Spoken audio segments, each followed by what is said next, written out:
ગણિત ધોરણ 7 પ્રકરણ 14 સમમિતિ. પ્રસ્તાવના. સમમિતિ એક મહત્વપૂર્ણ ભૌમિતિક વિચાર છે જે સામાન્ય રીતે પ્રકૃતિમાં પ્રદર્શિત થાય છે અને તેનો ઉપયોગ લગભગ દરેક ક્ષેત્રની પ્રવૃત્તિમાં કરવામાં આવે છે. કલાકારો, વ્યવસાયિકો, કપડાં અથવા દાગીનાના ડિઝાઇનર, કાર ઉત્પાદકો, આર્કિટેક્ટ અને અન્ય ઘણા લોકો સમમિતિના વિચારનો ઉપયોગ કરે છે.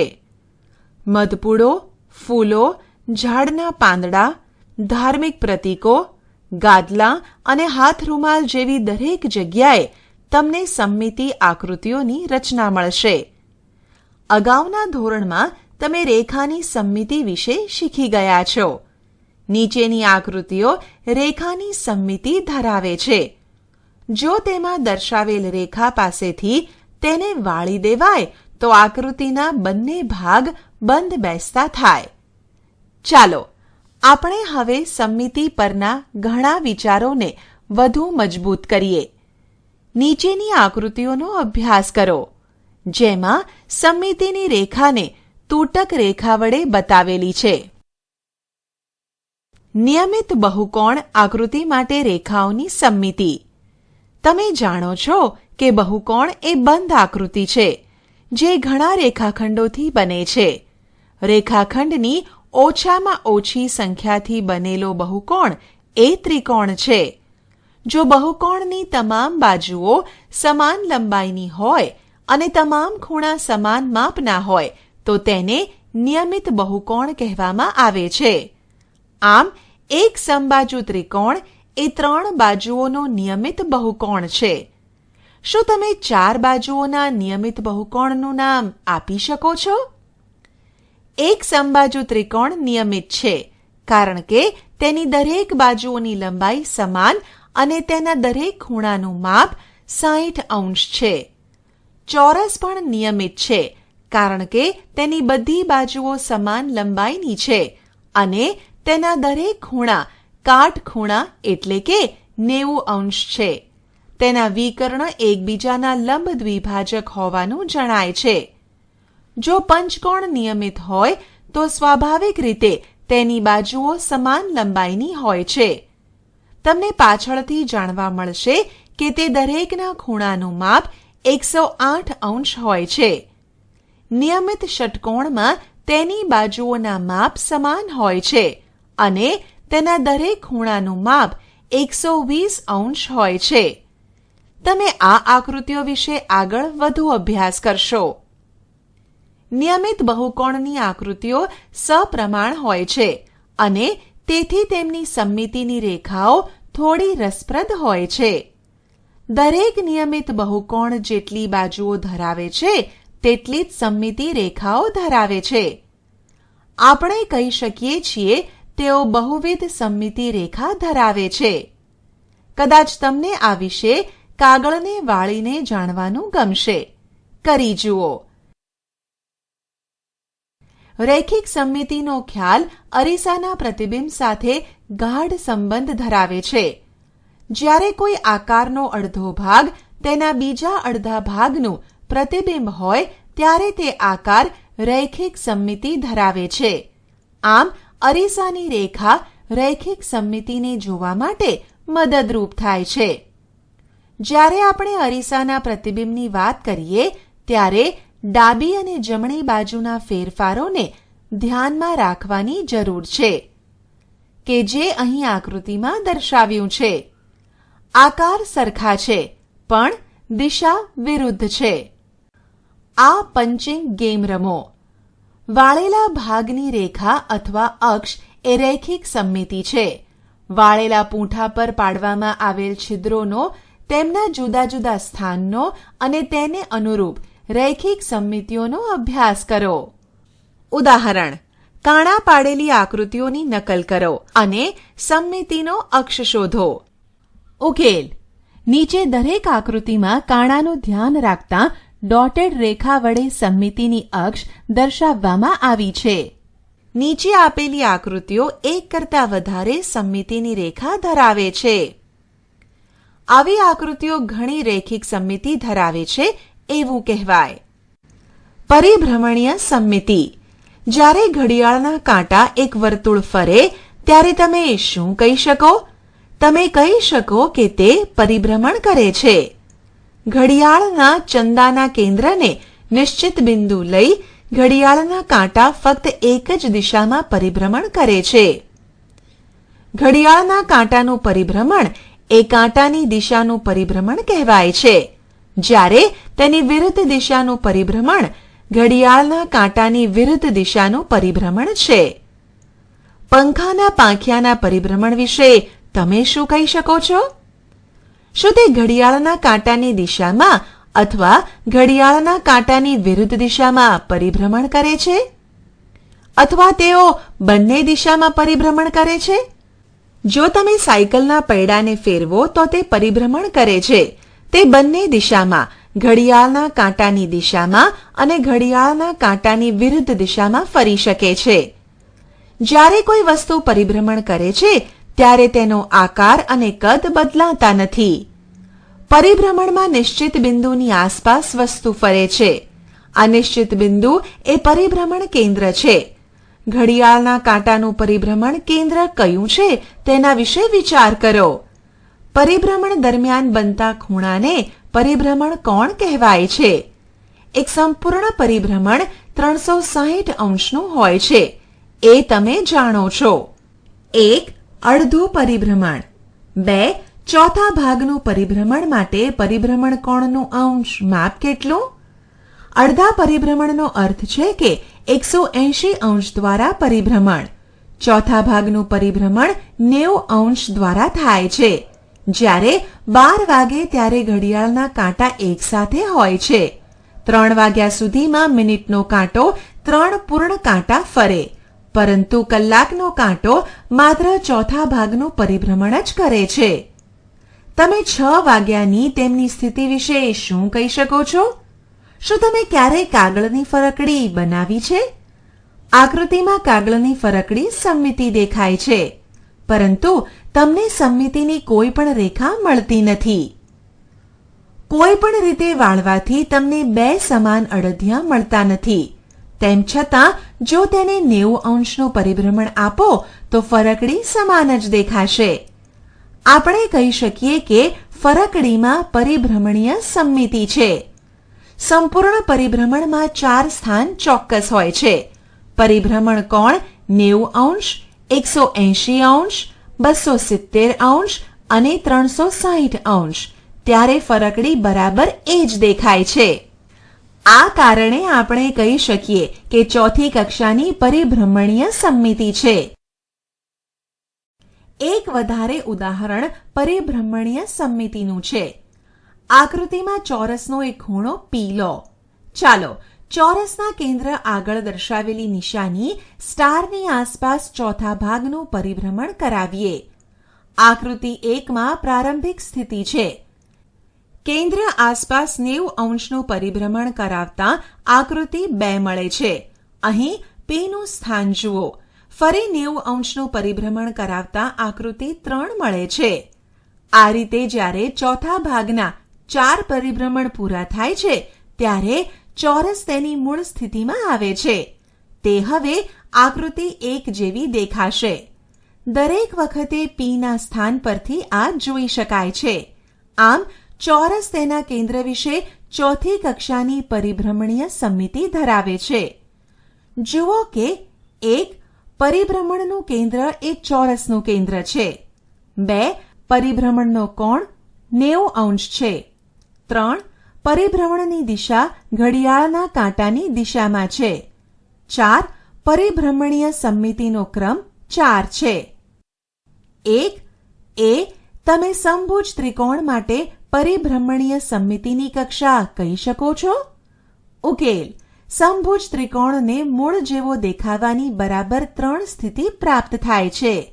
આમ સમબાજુ ત્રિકોણ માટે પરિભ્રમણીય સમમિતિની કક્ષા 3 છે. બી. કેન્દ્ર આસપાસ 120 અંશ દ્વારા પરિભ્રમણ કરવામાં આવે ત્યારે એવી કેટલી સ્થિતિ મળે છે કે જેના પર ત્રિકોણ એક સરખો જ દેખાય? ઉકેલ: ત્રિકોણને કેન્દ્ર આસપાસ 120 અંશના ખૂણે પરિભ્રમણ કરવામાં આવે ત્યારે એક સરખો જ દેખાય એવી એક જ સ્થિતિ મળે છે. 2. નીચેનામાંથી કયા આકારમાં નિશાન કરેલા બિંદુ આગળ પરિભ્રમણીય સમમિતિ છે? ઉકેલ: એક પરિભ્રમણને અંતે વસ્તુ પહેલા જેવી જ દેખાય તો તે વસ્તુને પરિભ્રમણીય સમમિતિ હોય. ઉપરના તમામ આકારો 1, 2, 3 અને 4માં તેમના બિંદુ x આસપાસ પરિભ્રમણીય સમમિતિ છે. બે એક સરખા સમાંતર બાજુ ચતુષ્કોણ ABCD એક કાગળ પર અને A', B', C', D' બીજા એક પારદર્શક કાગળ પર દોરો. તેમના વિકર્ણોના છેદબિંદુઓ અનુક્રમે O અને O' દર્શાવો. આ સમાંતર બાજુ ચતુષ્કોણોને એવી રીતે મૂકો કે જેથી A' A પર આવે, B' B પર આવે અને તેથી O' O પર આવશે. હવે O બિંદુ પર એક ટાંકણી લગાવો. હવે પારદર્શક આકારને ઘડિયાળના કાંટાની દિશામાં ફેરવો. એક પૂર્ણ આંટા દરમિયાન કેટલી વાર બંને આકારો બરાબર બંધ બેસતા આવે છે? પરિભ્રમણીય સમમિતિનો ક્રમ કયો છે? 1. જ્યારે આપણે ઘડિયાળના કાંટાની દિશામાં આકાર ફેરવીએ ત્યારે બે સ્થિતિ જોઈએ છીએ. A' એ A ઉપર, B A' એ C ઉપર આવે છે. પૂર્ણ પરિભ્રમણ 360 અંશ પૂરું કરતા સમાંતર બાજુ ચતુષ્કોણ બે વખત બરાબર બંધ બેસતો આવે છે. 2. સમાંતર બાજુ ચતુષ્કોણને પરિભ્રમણીય સમમિતતાનો ક્રમ 2 છે. જે બિંદુ પર ટાંકણી છે તે પરિભ્રમણ કેન્દ્ર છે. તે આ કિસ્સામાં વિકર્ણોનું છેદબિંદુ છે. દરેક વસ્તુની પરિભ્રમણીય સમમિતિ 1 છે કારણ કે તે 360 અંશના પરિભ્રમણ એટલે કે એક સંપૂર્ણ પરિભ્રમણ પછી સમાન સ્થિતિ ધરાવે છે. આવા કિસ્સામાં આપણને કોઈ રસ નથી. તમારી આસપાસ ઘણા આકારો છે જે પરિભ્રમણીય સમમિતિ ધરાવે છે. ઉદાહરણ તરીકે, જ્યારે તમે કેટલાક ફળોને કાપો છો ત્યારે મળતો આડછેદ એ પરિભ્રમણ સમમિતિ ધરાવે છે. તમે આકૃતિને ધ્યાનથી જોશો ત્યારે તમને આશ્ચર્ય થશે. એ ઉપરાંત રસ્તા પર દેખાતા ઘણા માર્ગ ચિહ્ન કે જે પરિભ્રમણીય સમમિતિ દર્શાવે છે. તમે આવા માર્ગ ચિહ્નોને ઓળખવાનો પ્રયત્ન કરો અને તેમની પરિભ્રમણીય સમમિતિનો ક્રમ શોધો. ચિહ્નથી દર્શાવેલ બિંદુ વિશે આપેલ આકૃતિની પરિભ્રમણીય સમમિતિનો ક્રમ જણાવો. 1. અહીં પરિભ્રમણીય સમમિતિનો ક્રમ 4 છે. 2. અહીં પરિભ્રમણીય સમમિતિનો ક્રમ 3 છે. 3. અહીં પરિભ્રમણીય સમમિતિનો ક્રમ 2 છે. ઉદાહરણ: નીચે આપેલી આકૃતિમાં પરિભ્રમણીય સમમિતિનો ક્રમ 1 કરતાં વધુ છે. ઉકેલ: A. આ ચિત્રને 90 અંશના ખૂણે 4 વખત ફેરવતા મૂળ સ્થિતિએ આવે માટે આ ચિત્રની પરિભ્રમણીય સમમિતિનો ક્રમ 4 છે. B. આ ચિત્રને 120 અંશના ખૂણે 3 વખત ફેરવતા મૂળ સ્થિતિએ આવે માટે આ ચિત્રની પરિભ્રમણીય સમમિતિનો ક્રમ 3 છે. D. આ ચિત્રને 180 અંશના ખૂણે 2 વખત ફેરવતા મૂળ સ્થિતિએ આવે માટે આ ચિત્રની પરિભ્રમણીય સમમિતિનો ક્રમ 2 છે. E. આ ચિત્રને 120 અંશના ખૂણે 3 વખત ફેરવતા મૂળ સ્થિતિએ આવે માટે આ ચિત્રની પરિભ્રમણીય સમમિતિનો ક્રમ 3 છે. F.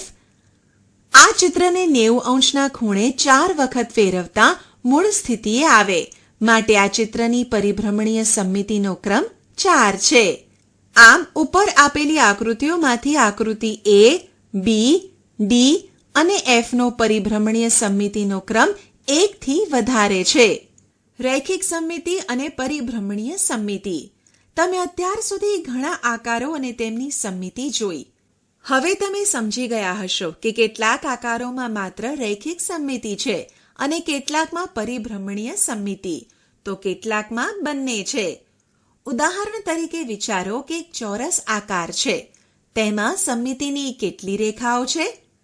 તેમાં પરિભ્રમણીય સમમિતિ છે? જો હા, તો પરિભ્રમણીય સમમિતિનો ક્રમ કયો છે? તેના માટે વિચારો. વર્તુળ એ સૌથી સંપૂર્ણ સમમિતિ ધરાવતી આકૃતિ છે, કારણ કે તેને કોઈ પણ ખૂણે તેના કેન્દ્રની ફરતે પરિભ્રમણ કરાવી શકાય છે અને સાથે સાથે તેમાં અમર્યાદિત સંખ્યામાં રૈખિક સમમિતિ છે. કોઈ પણ વર્તુળની ભાતનું અવલોકન કરો. કેન્દ્રમાંથી પસાર થતી દરેક રેખા અર્થાત દરેક વ્યાસ સમમિતિની રેખા છે. પ્રતિબિંબિત અને તે દરેક ખૂણા માટે કેન્દ્રની આસપાસ પરિભ્રમણીય સમમિતિ ધરાવે છે. કેટલાક અંગ્રેજી મૂળાક્ષરોની સમમિતિ અદ્ભુત છે. કયા મૂળાક્ષરોમાં એક જ રૈખિક સમમિતિ છે? ઉદાહરણ ઈ. કયા મૂળાક્ષરોની પરિભ્રમણીય સમમિતિની સંખ્યા 2 છે? આવી રીતે વિચારવાનો પ્રયત્ન કરીને નીચેનું કોષ્ટક પૂર્ણ કરીએ. ઉકેલ. મૂળાક્ષર ઝેડમાં રૈખિક સમમિતિ નથી, તેથી તેની રૈખિક સમમિતિની સંખ્યા 0 છે. જ્યારે મૂળાક્ષર ઝેડની પરિભ્રમણ સમમિતિ છે અને તેની પરિભ્રમણ સમમિતિની કક્ષા 2 છે. મૂળાક્ષર એસમાં રૈખિક સમમિતિ નથી, તેથી તેની રૈખિક સમમિતિની સંખ્યા 0 છે. જ્યારે મૂળાક્ષર એસની પરિભ્રમણ સમમિતિ છે અને તેની પરિભ્રમણ સમમિતિની કક્ષા 2 છે. મૂળાક્ષર એચમાં રૈખિક સમમિતિ છે, તેથી તેની રૈખિક સમમિતિની સંખ્યા 2 છે. જ્યારે મૂળાક્ષર એચની પરિભ્રમણ સમમિતિ છે અને તેની પરિભ્રમણ સમમિતિની કક્ષા 2 છે. મૂળાક્ષર ઓમાં રૈખિક સમમિતિ છે, તેથી તેની રૈખિક સમમિતિની સંખ્યા અસંખ્ય છે. જ્યારે મૂળાક્ષર ઓની પરિભ્રમણ સમમિતિ છે અને તેની પરિભ્રમણ સમમિતિની કક્ષા અસંખ્ય છે. મૂળાક્ષર ઈમાં રૈખિક સમમિતિ છે, તેથી તેની રૈખિક સમમિતિની સંખ્યા 1 છે.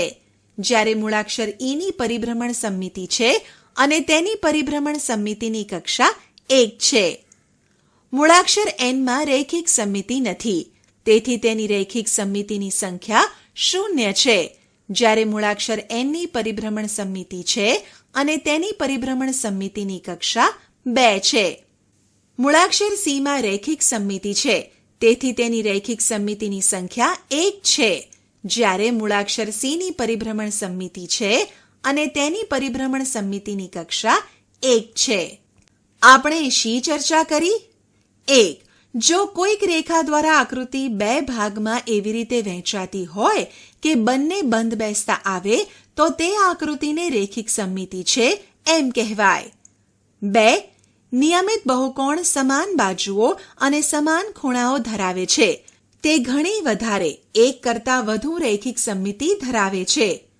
નિયમિત બહુકોણ, નિયમિત ષટકોણ, નિયમિત પંચકોણ, ચોરસ, સમબાજુ ત્રિકોણ. સમમિતિની રેખાની સંખ્યા 6, 5, 4, 3. દરેક નિયમિત બહુકોણ તેની જેટલી બાજુઓ હોય તેટલી રૈખિક સમમિતિઓ ધરાવે છે. 4. અરીસામાં મળતું પ્રતિબિંબ સમમિતિ ધરાવે છે, પરંતુ તેમાં ડાબી અને જમણી બાજુના ફેરફારોને ધ્યાનમાં લેવા જરૂરી છે. 5. પરિભ્રમણ કોઈ વસ્તુ અથવા આકારને એક નિશ્ચિત બિંદુ આસપાસ ફેરવે છે. નિશ્ચિત બિંદુને પરિભ્રમણનું કેન્દ્ર કહે છે. જે ખૂણે પરિભ્રમણ થાય તેને પરિભ્રમણ કોણ કહે છે.